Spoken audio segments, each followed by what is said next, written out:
রেস্টুরেন্টে এসে অদ্ভুত কাণ্ড করলো আদ্রিত। সম্পূর্ণ জানতে ভিডিওটিতে একটি লাইক করে দেখতে থাকো। গল্পের শুরুতেই দেখা যায় আদির জন্য অপেক্ষা করছে শুভ। কখন শুভ ভাবছে যে আদ্রিত আসবে। এরপর ঠাম্মি তো সেটা খুব ভালোভাবেই বুঝতে পেরে যায়, তাই বলে, কিরে শুভ, তুই দাদু ভাইয়ের জন্য অপেক্ষা করছিস তাই তো? তোদের প্রেম ভালোবাসা সারাটা জীবন যেন এইভাবেই অটুট থাকে। বিশ্বাস কর, তোদের যখন দেখি এত ভালো লাগে যে বলে বোঝাতে পারবো না। ভগবানের কাছে একটাই প্রার্থনা, তোরা সারাটা জীবন এইভাবেই থাক, হাসি খুশিতে থাক। এদিকে ঠাম্মি তো ওপরে চলে যায়, কিন্তু শুভ নিচে অপেক্ষা করতে থাকে কখন আদ্রিত আসবে। বলতে বলতে আদ্রিত তো চলে এসেছে, কিন্তু এখনো পর্যন্ত আদ্রিত কি বলবে শুভকে সেটা বুঝে উঠতে পারছে না। শুভ তখন ভাবে, কি ব্যাপার, আদ্রিতকে দেখে এরকম লাগছে কেন? শুভ গিয়ে আদিকে বলে, কি হয়েছে আদি, তোমাকে দেখে খুব অন্যমনস্ক মনে হচ্ছে, সব ঠিক আছে তো? তখনই আদ্রিত বলে, হ্যাঁ সব ঠিকই আছে, ঠিক থাকবে না কেন? শুভ বলে, চলো না আজকে আমরা কোথাও একটু ঘুরে আসি, কোনো ভালো রেস্টুরেন্টে গিয়ে ডিনারটা সারি। তখন আদ্রিত বলে, হ্যাঁ নিশ্চয়ই যাব। এর মাঝখানে রিদ্ধি আর ডোনার সাথে ঝামেলা বেঁধে গেছে। রিদ্ধি ডোনাকে প্রশ্ন করে, তুমি যদি জিনিয়াকে আমাদের রয়্যাল আমেরিকার সম্পর্কে না বলো তাহলে ওরা টেন্ডারটা পেল কি করে? আমি খুব ভালো মতনই জানি যে কোডিং এর কথাটা তুমি বলেছো। আমি কিন্তু 100% শিওর, কারণ জিনিয়া তোমার ছোটবেলার বন্ধু তাই না? ডোনা বলে, তুমি কিন্তু আমাকে ইনসাল্ট করছো রিদ্ধি, তুমি এইরকম ভাবে আমাকে প্রশ্ন করতে পারো না, তোমার কোনো অধিকার নেই। তোমার কাছে কি কোনো প্রমাণ আছে যে তুমি আমাকে এই কথাগুলো বলছো?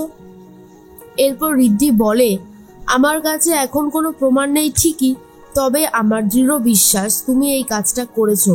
না তোমার বিজনেস সম্পর্কে কোনো আইডিয়া আছে, আর না তুমি ঘর সামলাতে পারছো। তোমার জীবনের দুটো জিনিসই বিধ্বস্ত অবস্থাতে রয়েছে। এরপরেই আদ্রিত বলে, আমি এক কাজ করি, রিদ্ধিকে সামলাই, তুমি বরং ডোনাকে সামলাও। সেবন্তী সবটাই বুঝতে পারে। সেবন্তী নিচে নেমে এসে বলে, কিছু মনে করিস না ডোনা, আমি কিন্তু বারবার করে বলছি তোর হিসাব ভুল হচ্ছে।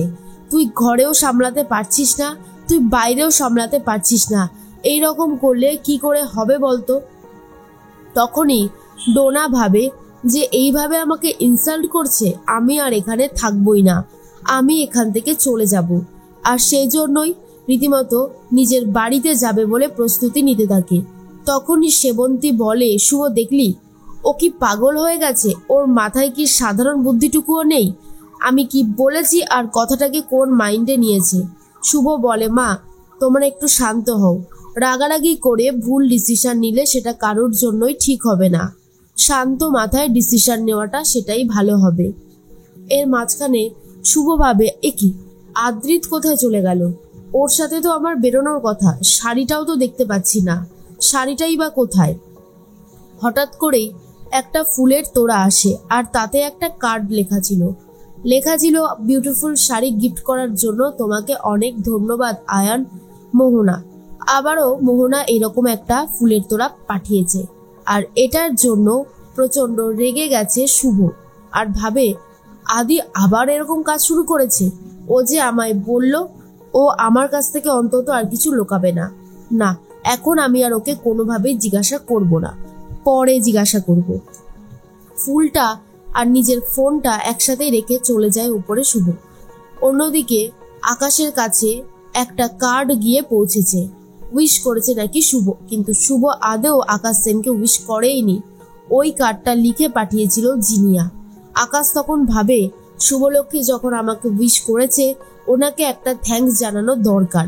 শুভর ফোনে ফোন ঢুকতে থাকে, আর ফোনটা রিসিভ করেছে সেবন্তী। আকাশ তখন বলে, আসলে শুভলক্ষ্মীর সাথে আমার একটু দরকার ছিল, আপনি বলে দিলেও হবে, ও আমাকে একটা জন্মদিনের উইশ করেছে, আমার তরফ থেকে ধন্যবাদ। সেবন্তী ভাবে, শুভ এটা কি করে করলো? আকাশকে এভাবে গিফট পাঠানোর মানেটাই বা কি? কি যে হচ্ছে আমি কিচ্ছু বুঝতে পারছি না। এর মাঝখানে মোহনার পাঠানো কার্ডটা সরিয়ে ফেলেছে Shubho. Adrit same to same sari নিয়ে চলে এসেছে শুভর কাছে। দোকানদারকে অনেক রিকোয়েস্ট করায় হুবহু আরেকটা শাড়ি বানিয়ে দিয়েছে। আদ্রিত বলে, এই দেখো তোমার শাড়ি, চলো এই শাড়িটা পরে রেডি হয়ে নাও, এবারে আমরা দুজনে বেরোবো। শুভ তখন দেখে ভালো করে, এই শাড়িটাই তো আদ্রিত ছবিতে পাঠিয়েছিল। এখন মোহনার ব্যাপারটা বললে রাগারাগি হতে পারে, পরে এসে ঠান্ডা মাথায় বোঝাবো। শুভ তো শাড়িটা পরে রেডি হয়ে নিয়েছে, আদ্রিতও রেডি হয়ে চলে গেছে।